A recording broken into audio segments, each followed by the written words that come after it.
14-yanvar kuni sevishganlar. Akrom aka, men kalta kiygim keladi. Ha, ki senga yarasha cho'li qilsang-ku, kiyib bemalol. Kechga dugonamda o'tirishim bor. Dugonlaring bilan bemalol yozsan. Karaokeda. Karaokeda?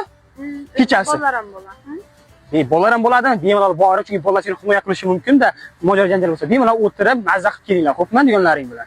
Qamay. 14-yanvarga men bilan urishgisi kelmayapti-da buni.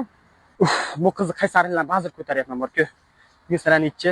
12. Yana 2 kun qoldi. 2 kundan keyin bu qizni o'zim bilan nima qilishdi. Akrom aka, yaxshimisiz? Yaxshi keldingmi? Bugun negadir juda ham chiroyli, go'zal bo'lib ketibsan. Qanday bu natijaga erishyapsan sen? Akrom aka, bayramingiz bilan sizga sovg'a olib keldim. Sovg'a? Ya kerak emas, jinni bo'lsa, men sovg'a olgan bolaga o'xshayapmanmi? Kerak emas sovg'a. Kerak emasmi? Ha, mayli, nima bo'pti? To'xta, jinni sovg'a. Ketib qolgan-sana birdan. Nima olib qilding, ko'rsatchi. Nasib. Menga qarasang, kecha kimdan so'rab karaokega bording?